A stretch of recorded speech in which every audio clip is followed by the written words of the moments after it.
के बारे में समझाने और अज्ञात के लिए भुगतान करने के लिए प्रेरित करने की आवश्यकता है। 1995 के अंत में, मस्क भाइयों ने अपना पहला काम पर रखना शुरू किया और एक मोटली सेल्स टीम को असेंबल करना शुरू किया। जेफ हेलमैन, एक स्वतंत्र उत्साही 20 वर्षीय, यह पता लगाने की कोशिश कर रहा था कि उसके जीवन के साथ क्या करना है, जिप 2 के पहले रंगरूटों में से एक के रूप में पहुंचे। वह एक रात देर से अपने पिता के साथ टीवी देख रहा था और एक विज्ञापन के दौरान स्क्रीन के नीचे एक वेब पता छपा हुआ देखा। यह कुछ .com के लिए था, हेलमैन ने कहा। मुझे वहां बैठना याद है और मेरे पिताजी से पूछ रहे थे कि हम क्या देख रहे थे। उन्होंने कहा कि उन्हें भी नहीं पता। तभी मुझे एहसास हुआ कि मुझे कुछ इंटरनेट खोजने जाना है। हेलमैन ने कुछ हफ्ते ऐसे लोगों से चैट करने की कोशिश में बिताए जो उन्हें इंटरनेट की व्याख्या कर सकते थे और फिर सैन जोस मर्करी न्यूज में 2 इंच जिप 2 नौकरी सूची पर ठोकर खाई। इंटरनेट बिक्री यहाँ लागू करें, यह पढ़ा, और हेलमैन को टमटम मिला। मुट्ठी भर अन्य सेल्सपर्सन उसके साथ जुड़ गए और कमीशन के लिए काम किया। मस्क कभी भी ऑफिस छोड़ते नहीं दिखे। वह एक कुत्ते के विपरीत नहीं, अपने डेस्क के बगल में एक बीन बैग पर सोया था। लगभग हर दिन, मैं 7:38 या 8 बजे आता था और वह उस बैग पर वहीं सो रहा होता, हेलमैन ने कहा। हो सकता है कि वह सप्ताहांत पर नहाए।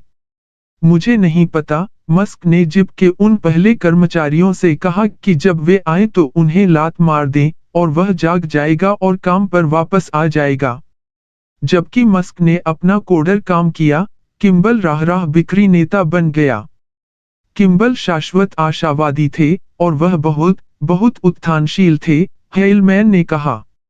मैं उनके जैसा कभी किसी से नहीं मिला था। किम्बल ने हेलमैन को high and Stanford shopping mall और यूनिवर्सिटी एवेन्यू, पालो ऑल्टो में मुख्य ड्रैग खुदरा विक्रेताओं को जिप के साथ साइन अप करने के लिए भेजा, यह समझाते हुए कि एक प्रायोजित लिस्टिंग एक कंपनी को खोज परिणामों के शीर्ष पर भेज देगी। बेशक बड़ी समस्या यह थी कि कोई खरीद नहीं रहा था।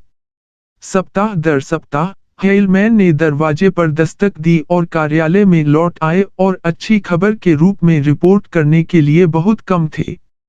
सबसे अच्छी प्रतिक्रिया उन लोगों की ओर से आई, जिन्होंने हेलमैन को बताया कि इंटरनेट पर विज्ञापन उन्हें अब तक की सबसे गंदी बात की तरह लग रहा था।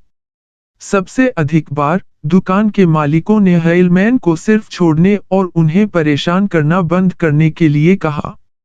जब दोपहर के भोजन का समय आता था, तो मस्क सिगार के डिब्बे में पहुंच जाते थे, जहां वे कुछ नकदी रखते थे, हेलमैन को बाहर ले जाते थे और बिक्री पर निराशाजनक स्थिति रिपोर्ट प्राप्त करते थे।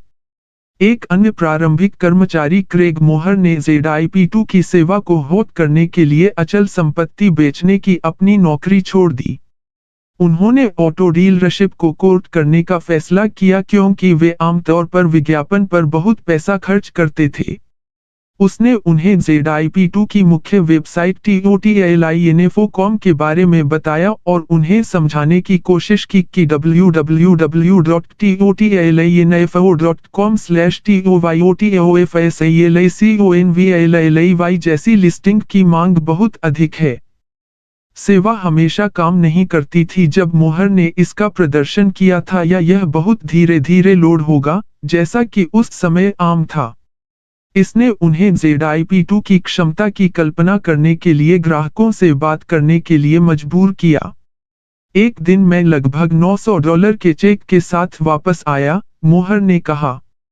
मैं कार्यालय में चला गया और लोगों से पूछा कि वे मुझे पैसे के साथ क्या करना चाहते हैं।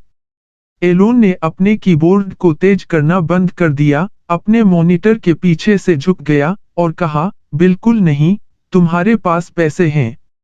ZIP2 सॉफ्टवेयर के साथ मस्क द्वारा किए गए निरंतर सुधारों ने कर्मचारियों के उत्साह को बनाए रखा। सेवा एक प्रूफ ऑफ कॉन्सेप्ट से एक वास्तविक उत्पाद में बदल गई थी जिसका उपयोग और प्रदर्शन किया जा सकता था। कभी मार्केटिंग के जानकार, मस्क भाइयों ने अपनी वेब सेवा को एक